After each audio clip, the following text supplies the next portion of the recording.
Alright, next up we have international cuisines.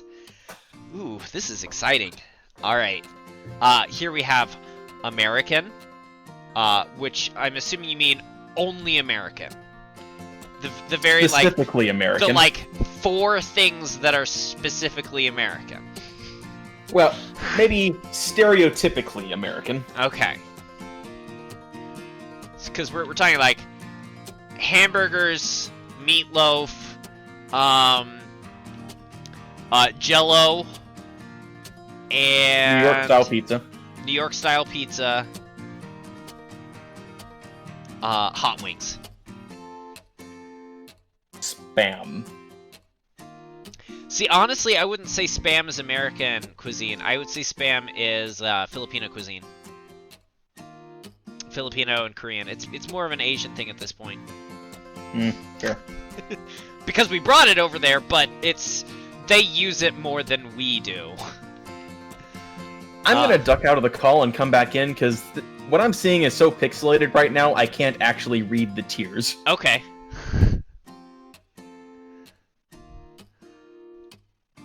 Better? Yes, strangely enough. Okay, cool. I was gonna leave and re-enter if it wasn't. Yeah, I can see now. Okay, so we have that. We have here, I think is this supposed to be Chinese? It's Chinese, yeah. Okay. Which is... It was hard to make the Asian foods distinct. It's also very difficult because there's no such thing as Chinese food. There's Hunan food, there's Szechuan food, there's so many. I mean, we're talking about it's like saying, yes, this is Asian food, but there's also Russia in there and India in there and Actually, I was doing some reading when I was gathering these pictures. Apparently, a lot of what used to be formerly ethnically Chinese cuisine basically defected to India. Yeah, with a lot of Chinese people. So we've got Chinese food, then we've got French food because there's Pierre's Baguettes. Yep. Indian food looks like some form of probably butter chicken, but curry and naan. Yep. Italian food. All right, give me a second. Caribbean, Jamaican. Okay, Caribbean. Japanese and South American. I was prepared for this argument. Yes, it is. It is definitely an amalgamation of a bunch of stuff, all the way down from South America up through Colorado. But so is a lot of other food here. Like, for example, how many stereotypically Italian dishes can you name that don't have tomato in it?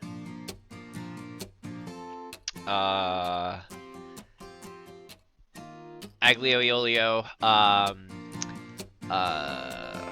fuck, what are they?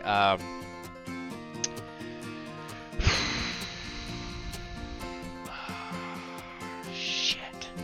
I can't remember the spaghetti dishes. Also, just white pizza.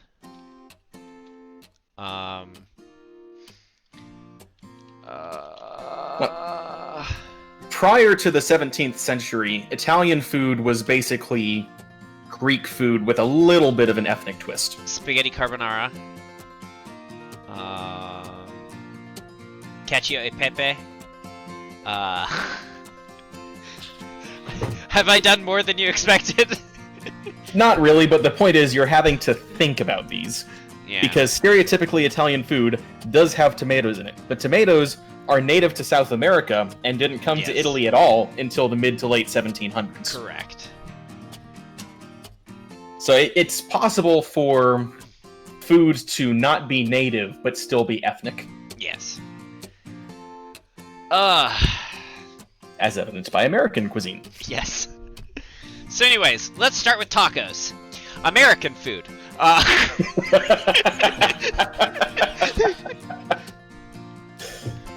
No, let's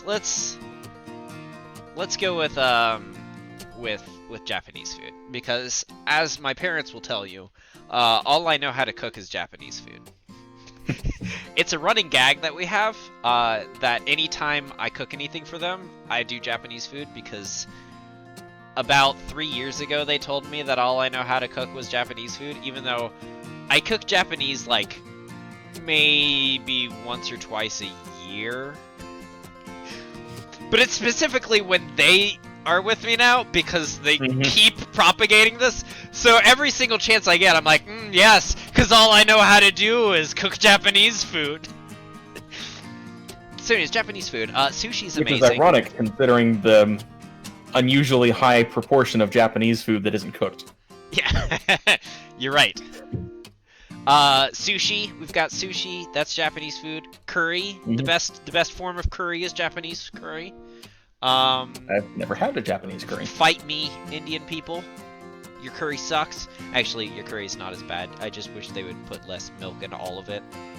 Okay, yeah, that's fair. The 4 curries that I'm honestly the most familiar with are, there's Indian curry, which too much Indian food has dairy products in it, so it's hard for me to really eat. But when I have found it, or when I have just taken too many Benadryl beforehand and eaten it anyways, it's been amazing.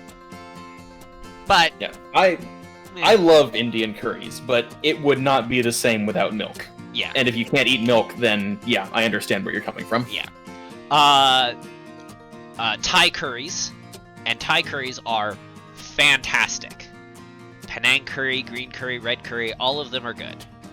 Honestly, I personally put Thai curries above Indian curries. Again, fight me, India. But also... Actually, I wouldn't put it above Indian curry, but definitely in the same class. Okay. There's probably milk-based, but there's a really good coconut and cashew. You know what? It probably curry. is milk-based. Coconut milk. It might be. Coconut milk is in half of Thai food. It's very rare to find milk from a cow or a goat or something in Thai food. It's usually pretty safe for me. Then the third, which is Japanese curry, which is sort of an amalgamation of the prior two plus British beef stew. It's British beef stew with better spices. And it's really good. If you actually put spices in a British beef stew, does that make that a curry? No. Maybe. Not really. Then there's the 4th curry that exists that I've had, and that is South African curry. And oh boy, do I hate South African curry. And it's South African curry is also Indian curry. It's I forget what part of India it is, because India is also massive and there's too many people there, so they have giant gaps in how different their cuisines are from place to place. But this is the curry where, like, you add a bunch of things on top. Not the butter curry or butter chicken curry where it's like, here's rice and butter chicken and naan, eat it, and you love it. It's more of the, here's curry where let's throw raisins on it, and let's throw this and peanuts and this and this. It's like curry plus toppings. That curry can go suck a fat one. I hate it. It's disgusting. I wonder why there isn't an Australian curry. There might be, but the Aboriginal people have been persecuted for centuries. Well, it's not just that. I don't mean a curry that's been in Africa since before white people got there. I'm wondering why it hasn't spread down Indonesia and just into Australia in general. I mean, it probably has. They just call it Indian curry. Yeah, give it a few centuries. Maybe. So anyways, we were back on Japanese food. You could tell I'm very this is unfortunately probably going to be the longest video, even though it doesn't have as many pictures, because food is my thing. Japanese food is really good. It, much like American food, is a melting pot. So, like hamburg steak, which is just a hamburger that you eat as a steak, but it's also more Asian inclined in tastes and stuff. The one downside I will say for Japanese food is it is not spicy. Japanese people, almost as a rule, can't handle spice. It tends to be very... It lets the ingredients speak for themselves. Yes. So, I'd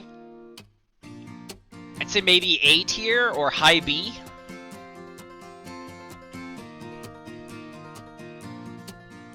I would give it high B for now. Okay. It's very good, but it is also a melting pot, so you're going to see a lot of different ideas in there. Speaking of melting pots, let's just do America, since we're here. It was a good segue. Now,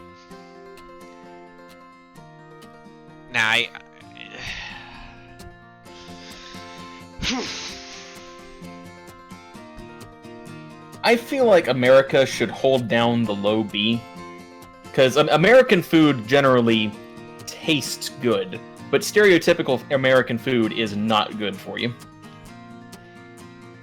You said a low B?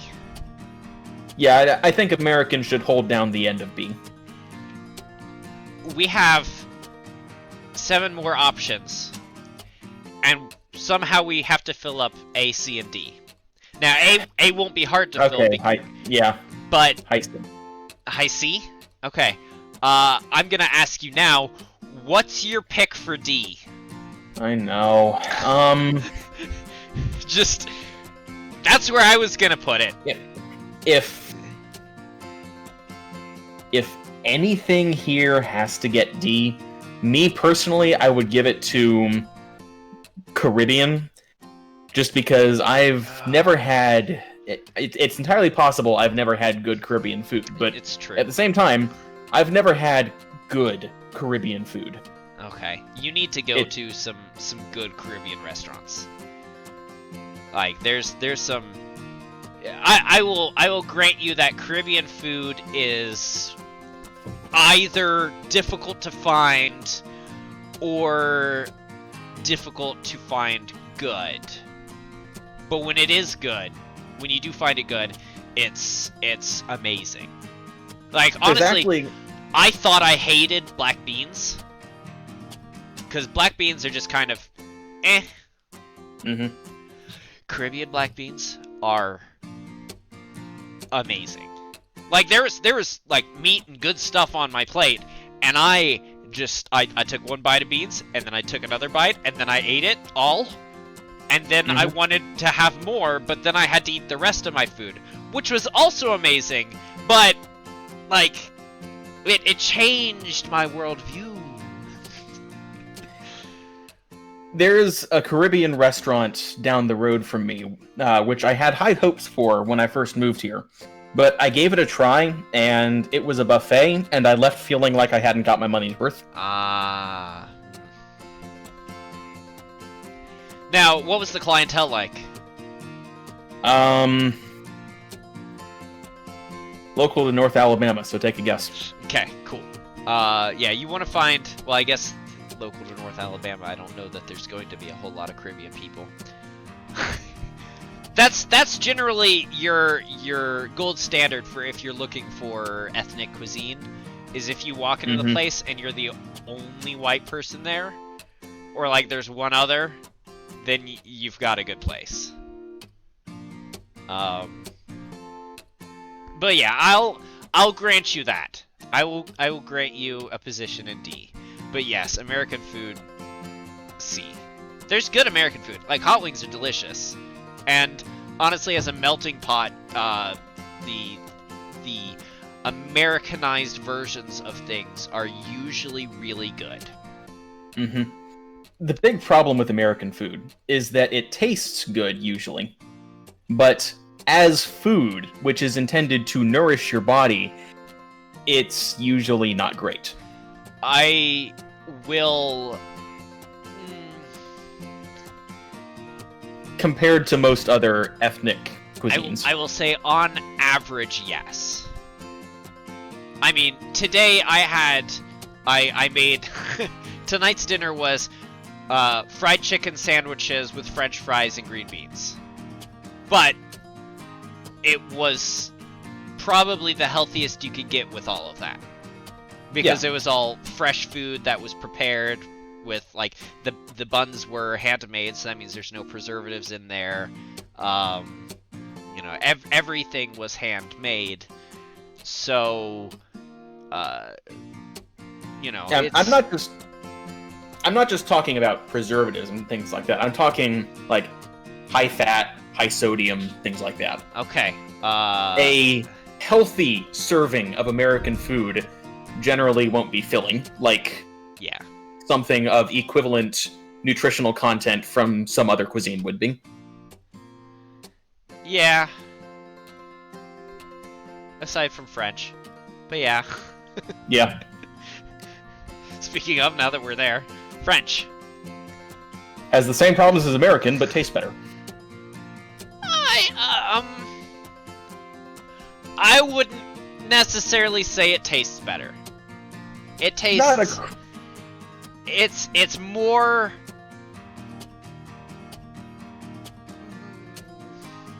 more intelligently produced. More refined? Yeah. Their cuisine is definitely more refined than ours. But I wouldn't say it's tastes now, better. For me, when I say French cuisine, I'm aware of like the really fancy 5 Michelin-starred restaurants and stuff like that. But I've never actually had any of that, so I can't speak to it. What I have had is rustic French cuisine. Yeah.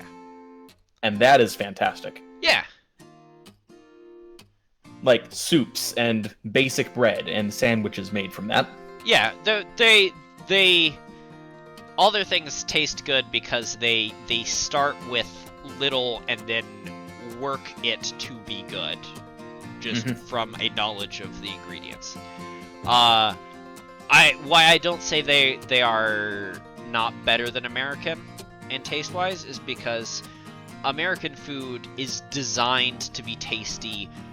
Fuck whatever else requirements there are. Like Yeah. French food is, let's take these 6 ingredients and prepare each one of them 37 different ways to end up with a single dish that is delightful. And American food is like, cool, we're going to put industrial amounts of salt and MSG and whatever into this to make it taste delicious. Like, we don't care about only using 6 ingredients when we can take 38 ingredients prepared one way each to make a good thing. So, it's 2 different ways of looking at the same thing. I will say, though, it gets at least a B tier. Yeah. Above or below Japanese?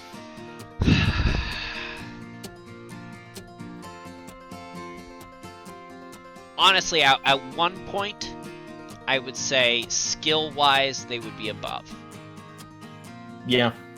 But I think Japan has surpassed them in many regards. So I'm going to leave them below, but with an understanding that they are fairly equal. I can respect that. For me, I like the idea and I like the philosophy behind Japanese food. But I'm not a fan of sushi and I'm not a fan of tofu. And those 2 things by themselves lock me out of a whole bunch of Japanese everything. Yeah, well, you should have some good tofu, because a lot of tofu is just not great. And I can't eat noodles.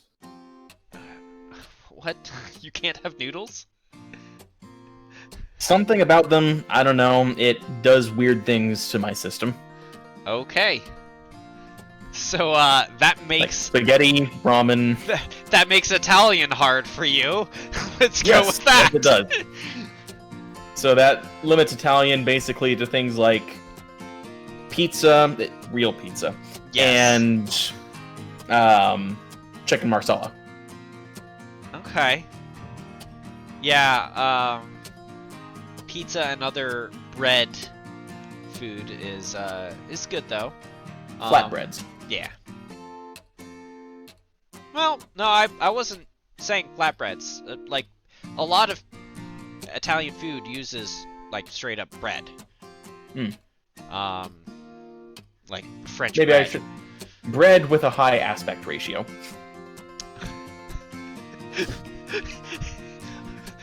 I'm not saying bread that you spread things on. I'm talking about just eating bread with a meal.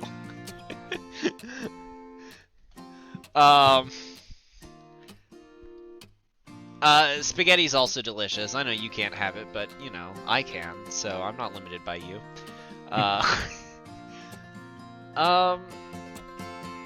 Here's the difference, though. A lot of what people consider Italian food is American food. So if you really look at Italian food, and really what I've studied is Northern Italian, the Roman area.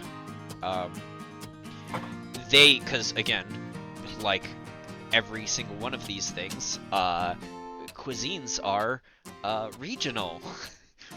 For instance, American, you won't catch me having a Jello loaf of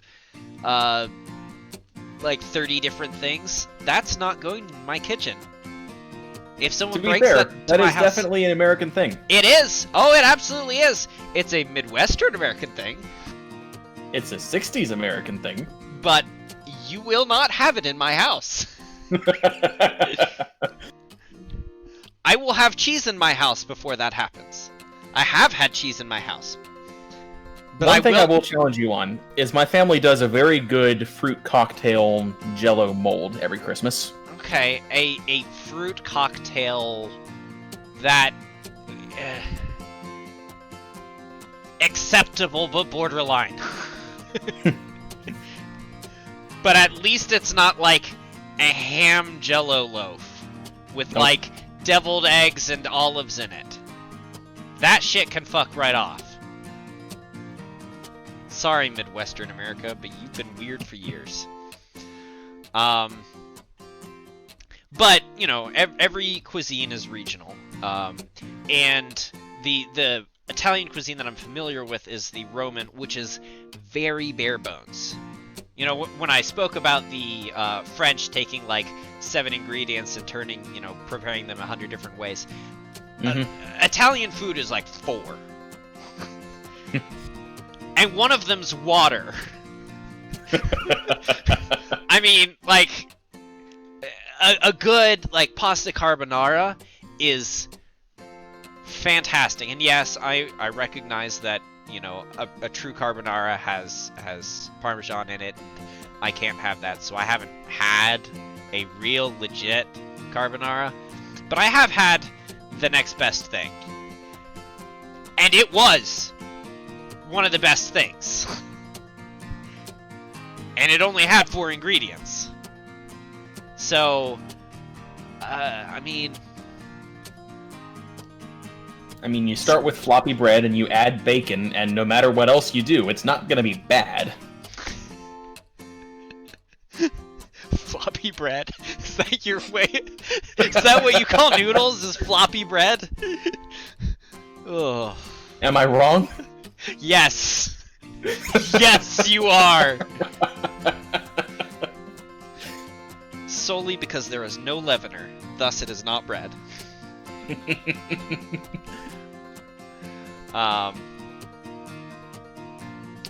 Okay, fine. Floppy extruded wheat. Much better. Ugh.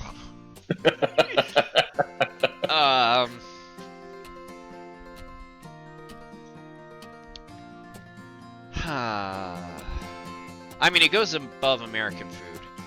It goes below French food, I think. So the question is, does it go as a low B or a high C? I'm gonna say low B, because we still need to put something in A. Okay. Alright, we're leaving tacos for last. Chinese food.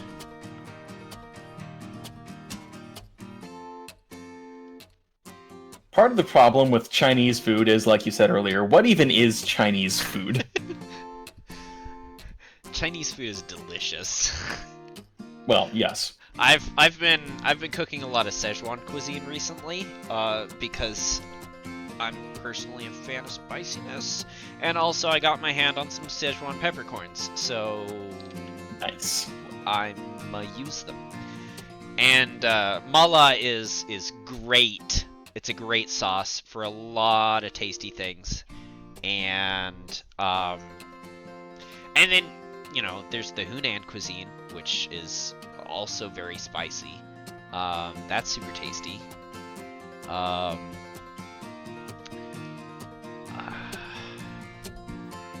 What about food court cuisine? Food court cuisine. And what international?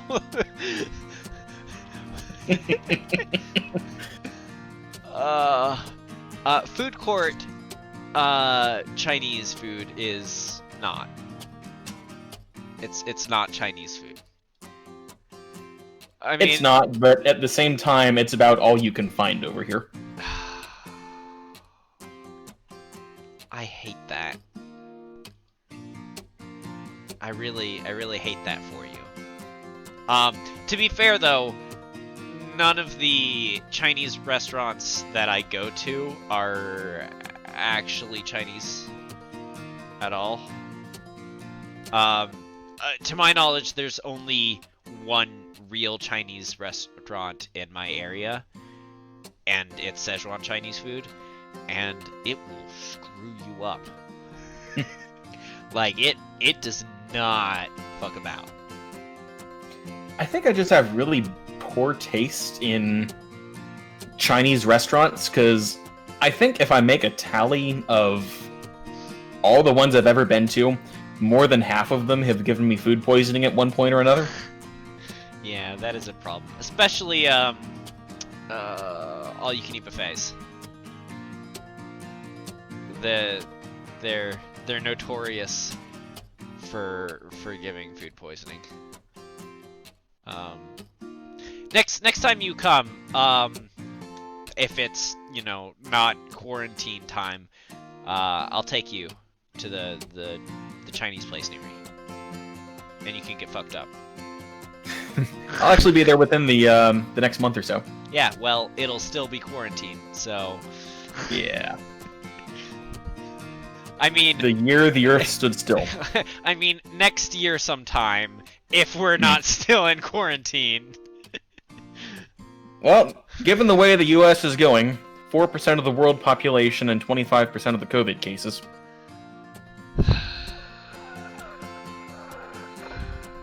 Reported, at least. Yeah, still. I don't know what's happening in Brazil.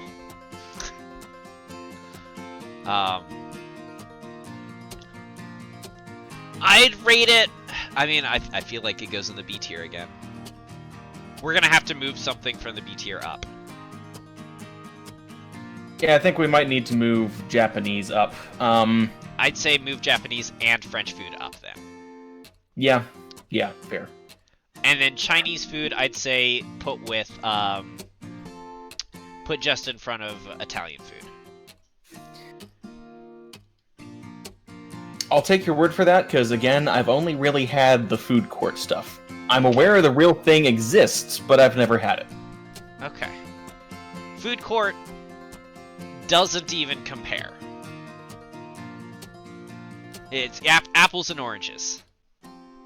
They're both fruit, but one's sour and the other one's crunchy. Like, you gotta... They're not nothing alike. All right, Indian food. Now you're gonna have to take lead on this one because I'm, my hands are tied. Much like you in Italian food. Mm.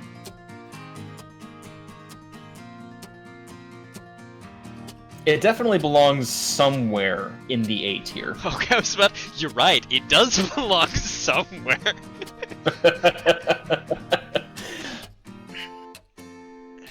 Indian food, the thing about Indian food is it doesn't just give you an awesome flavor. Unlike most ways of seasoning things in the rest of the world, Indian food is... The seasonings aren't just complementary, I'm not sure how to describe it. They're built from the ground up. Yeah. Which, to be fair, you can do with all of the others, it's just that most of the other cooks are incompetent. It's not even that they're incompetent. Indian food is designed for this. Yeah.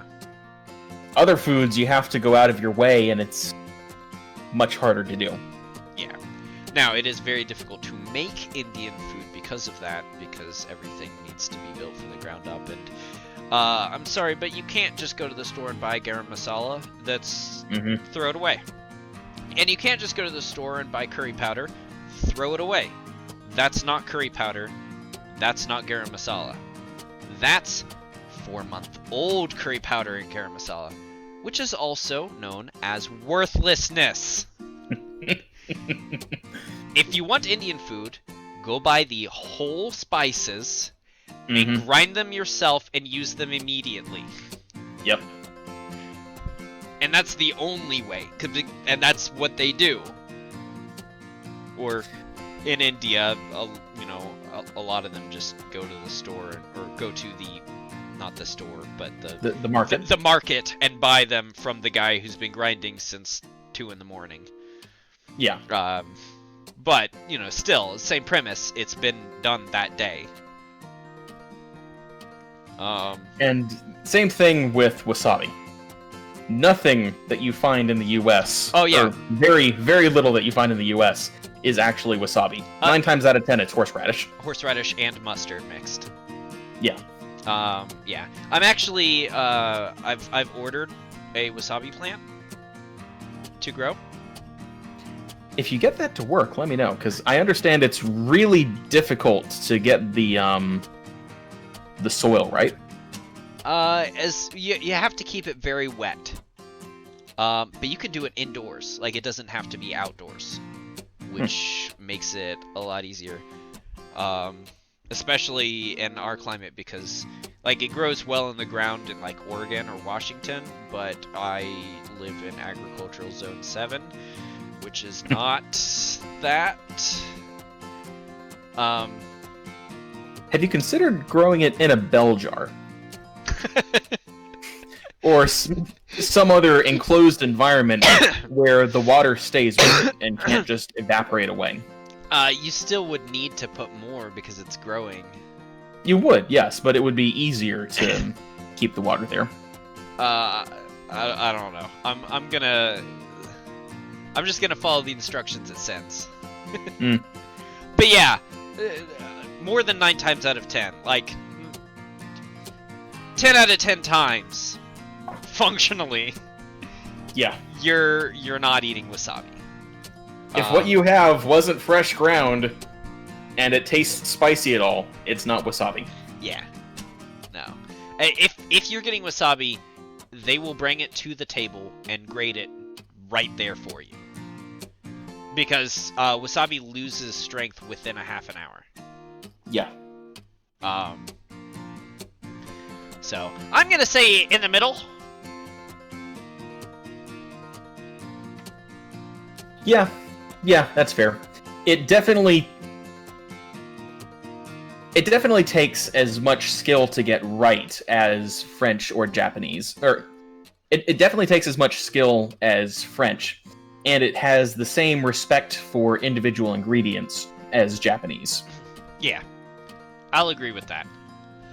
I feel like, and this might be ignorance, it is not as broad as the other two.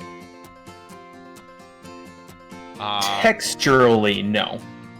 So, Like, a lot of it is variations on the same themes, from what I understand. Yeah.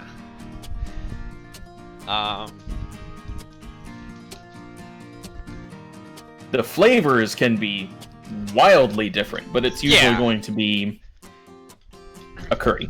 Yes. Most Or things, something aggressively vegetarian. yeah, it's gonna be a curry, or it's gonna be a curry. It might be not just a curry, it might be a curry in something, or in a fried thing, or you know, but it's... A lot of their food is curry. When I was in Birmingham, there was a vegetarian restaurant run by an Indian family. It wasn't specifically Indian food, but it took a lot of the principles of Indian food and made, honestly, the best vegetarian food I've ever had. And I don't like vegetarian food most of the time. Yeah. Like, this wasn't food that was just made of vegetables. This was something designed to taste good from the ground up, you know, and be filling and all that. But as a coincidence, Yeah. it didn't have any meat or animal products in it. Which is really the only way to make vegetarian food. A lot of people do the whole, oh, well, I'm making a hamburger, but instead of doing a burger, I'm doing a mushroom top for it. Mhm. And you will never, ever, ever be able to replace meat with vegetables. The Impossible Burger tastes good. It's not a bad burger, but it's also not a burger. And you will never be able to replace a meat with a vegetable. Yeah. However, it's never going to scratch the same itch. If you want to really get into vegetarian food, you have to find yourself a new itch to scratch, specifically with that. yeah, you, instead of making, hey, I'm going to make a food but not with meat, you go, hey, I'm going to make good food. Yeah. Oh, and I forgot to put meat in it, and it's still good. Alright. There's only one thing left, and I think we all know where it goes. Yep. Zoop! Alright, disclaimer. My wife is half Mexican.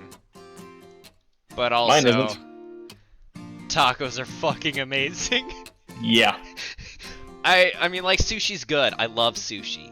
I love sushi. If I could have sushi every day, I would. But I do have tacos every day.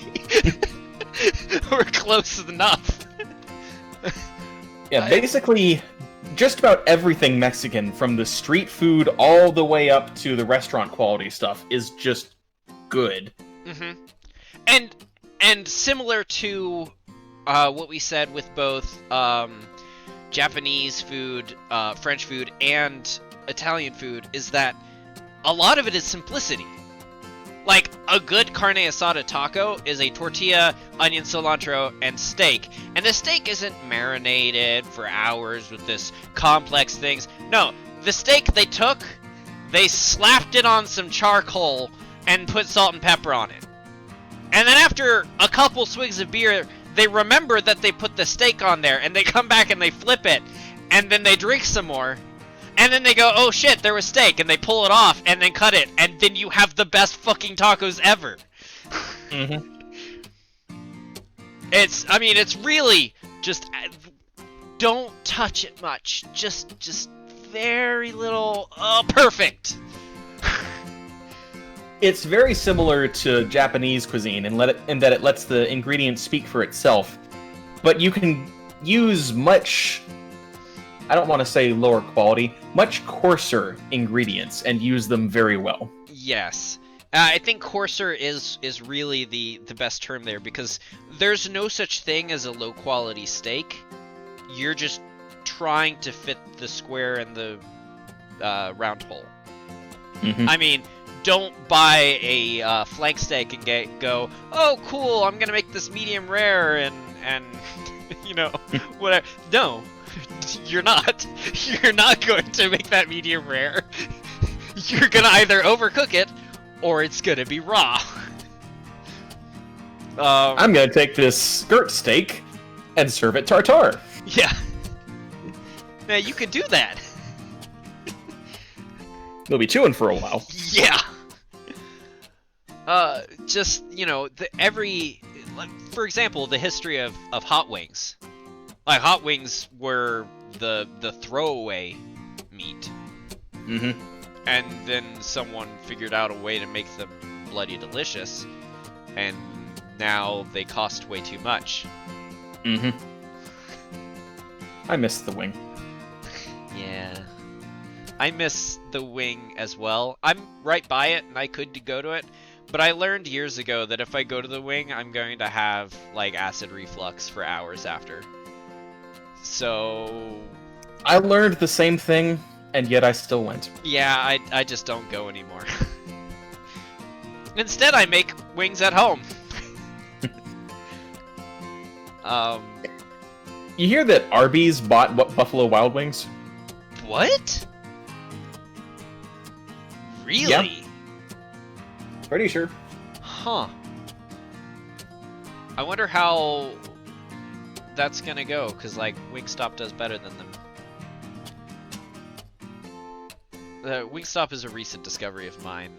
It's not a recent discovery for anyone else, I'm sure, because it's the largest chain in the nation, and outside of the nation too. But it's really good. Huh. So it definitely happened. But it happened at the end of 2017. I did not realize it was that long ago. Okay. Speaking of Arby's, Arby's needs to bring back their pork belly sandwich. It's the best thing they make. Oh, I just reset it.